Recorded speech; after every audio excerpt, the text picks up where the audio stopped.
Vous connaissez les jeux Telltale? Moi, je suis sûr que oui. C'est ce studio créé en 2004, mais qui aura son heure de gloire aux alentours de 2012, avec des classiques comme The Walking Dead, le légendaire The Wolf Among Us, ou les moins connus Game of Thrones, Batman, ou encore les Gardiens de la Galaxie. Bref, c'était un peu la référence en termes de jeux narratifs à choix multiples. Bien sûr, il n'y avait pas que eux, il y avait Quantic Dream avec Detroit Become Human, Heavy Rain, et j'en passe. Et aujourd'hui, on va parler justement d'un de ces enfants de ce style de jeu-là. Un jeu qui est sorti récemment à l'heure où je vous parle et qui a suscité le débat et la polémique. C'est pour ça qu'aujourd'hui, j'ai joué à Mixtape.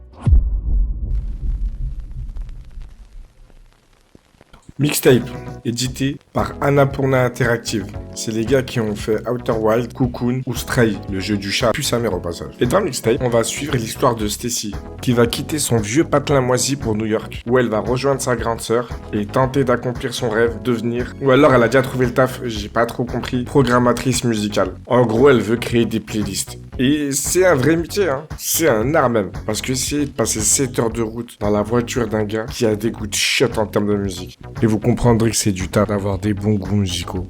Donc son billet est pris, elle part demain. Et on va passer cette dernière soirée dans son patelin en compagnie de Stacy, Cassandra et Stan. Je suis pas vraiment sûr qu'il s'appelle Stan, mais on va l'appeler Stan.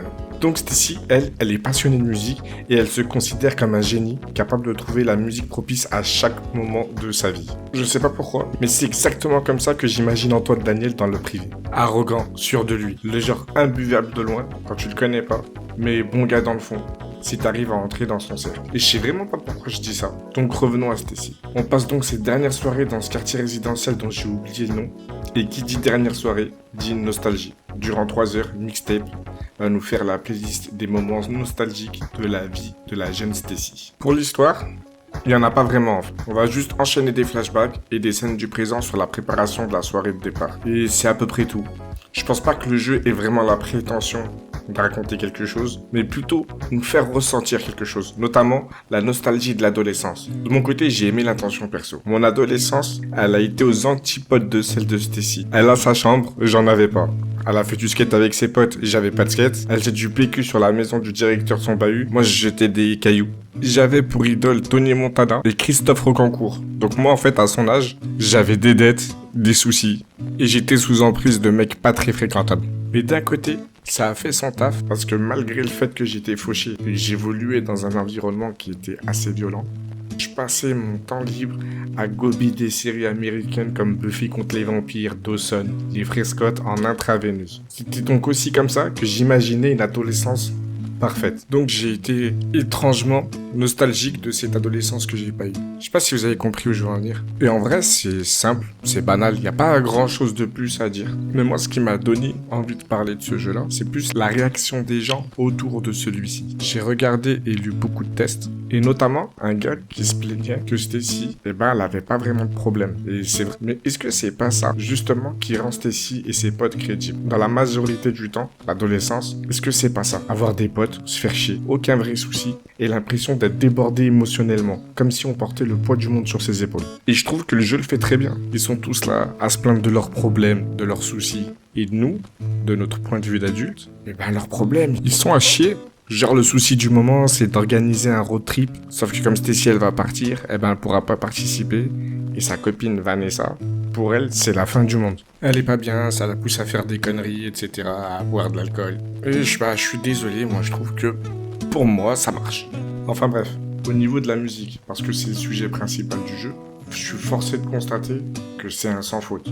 Même si j'en écoute plus trop, hormis quelques OST de jeux vidéo actuellement, j'ai eu ma période fan de musique. J'étais extrêmement curieux et ça a été un plaisir pour moi de découvrir ou de redécouvrir certains sons qui étaient complètement sortis de ma mémoire. Mais il n'y a pas que la musique qui est bien. La DA aussi, elle est incroyable. C'est très beau, coloré.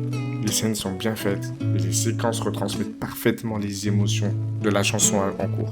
En gros, c'est simple, il y a une chanson qui défile, toi tu es là, tu joues.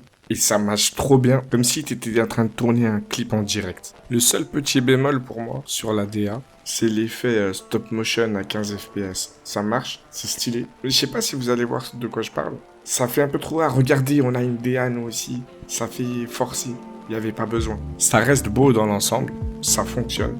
mais pour moi c'était un peu trop. En tout cas, en vérité, le jeu il coûte 20 balles, il est court, c'est vrai, il dure 3 heures je crois. Mais en vrai, pour 20 balles, tu passes un bon moment, c'est un peu moins cher que le cinéma. Franchement, si vous aimez la musique et vous êtes un peu curieux, pourquoi pas. En tout cas, s'il y a une chose que ce jeu essaye de dire, c'est qu'une playlist peut suffire à raconter une vie. Et je me suis donc prêté à l'exercice. Donc pour les 2 pèlerins au fond de la classe qui sont encore là à ce stade de la vidéo, ce serait marrant de mettre en commentaire 4 ou 5 titres qui racontent votre vie. Pas vos sons préférés, ceux qui racontent vraiment des moments clés de votre vie. Votre enfance, votre adolescence, votre vie de jeune adulte et aussi le mood actuel. Donc moi je vais commencer. À l'école ça se passe mal, je me sens mal, je vis mal, je dors mal et quand j'en parle j'ai mon cœur qui s'emballe. Tous les 25 décembre il faut trouver les mots, l'argent nous fait défaut et par sa faute le Père Noël est mort. J'ai peur de rien sauf de mon père et ses putains de colère, de ce putain de collège, des profs et des bulletins scolaires. Open up the limit. Past the point of no return. Reach the top but still you gotta learn how to keep it.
Here comes the sun, and I say it's alright.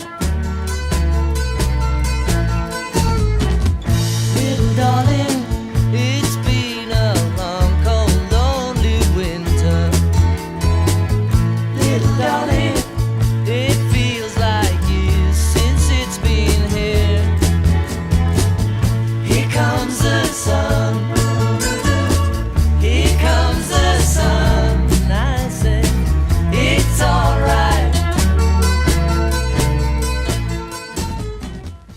C'est une dinguerie, parce que ça m'est arrivé en fait en cherchant les sons que j'écoutais à l'ancienne. Ça vous arrive pas d'être nostalgique, sans raison? Tu te souviens d'une époque, je sais pas, le lycée, le collège, peu importe. Et d'un coup, t'as une angoisse K-pop qui te dit frérot, ça y est, c'est fini là. Concentre-toi sur la lumière, là-bas au bout du tunnel. Ça me fout le cafard quand ça me le fait. Attendez, je reviens. Je vais mettre un peu de codéine dans mon Ciao Kombucha, ça va me détendre. Enfin bref, en vrai, le mixtape c'était cool. Je vais juste finir sur un truc que j'ai vu sur les réseaux, notamment sur celui du suprémaciste Musk. C'est à zéro gameplay, les choix ne servent à rien. Pour commencer, il n'y a pas de choix dans ce genre de jeu. Et oui, il n'y a pas de gameplay à proprement parler et c'est ok. Tu joues pas au jeu narratif pour le gameplay, que ce soit Walking Dead ou Detroit Become Human. Quand tu fais des QTE, c'est pas du gameplay. Et les choix dans les jeux narratifs ne sont généralement pas des vrais choix. Ça change rien à l'histoire. C'est une illusion. Parce qu'au final, les choix qu'on fait, ils changent rarement grand-chose. Après, je peux comprendre la frustration, mais en soi, qu'on aime ou pas, il faut savoir ce qu'on achète. Ce jeu, à la base, personne l'attendait, personne n'en parlait. Du jour au lendemain, il est sorti, et les professionnels du milieu, je mets des guillemets, ont mis des notes exorbitantes, comme quoi c'était un classique, c'était le GOTY. Et là, tout le monde s'est mis à l'acheter comme des moutons. Et quand ils ont vu ce que ça proposait, les gens, ils ont été déçus. Ils se sont mis à chouiner. Et c'est pour ça que pour moi, les journalistes qui mettent des notes aux jeux vidéo, ils ont du sang sur les mains. Mixtape, c'est un jeu de niche, à la base. C'est un jeu narratif. Et en plus, ça traite de quelque chose d'encore plus niche. La musique des années 90. Si t'as pas entre 30 et 40 piges, il y a un monde où ça va pas te parler. Sauf si tu kiffes la musique et que t'es curieux de base. Mais ça, personne ne le dit. Donc renseignez-vous avant d'acheter quoi que ce soit un jeu, même une voiture. Renseignez-vous avant. Parce que jouer aux jeux vidéo maintenant, c'est un certain prix, ça coûte cher. Et surtout, sur Steam, il y a le remboursement. Donc achète ton jeu, teste, si t'aimes pas, fais-toi rembourser et fais ta vie. Il n'y a pas à avoir autant de haine comme ça. Enfin bref, Si t'aimes la musique, encore une fois, ou si t'es curieux de tester quelque chose qui change des jeux classiques, vas-y, ça coûte 20 balles. Sinon, pour ce prix-là, t'as 2 Tasty Crousty et le temps du jeu représente le même temps de digestion que l'autre. Donc en vrai, ça se tient à ce prix-là. Ah, et ah oui, maintenant pour Antoine Daniel. Le JDG l'avait décrit comme ça dans un stream. Voilà pourquoi j'ai pensé à lui.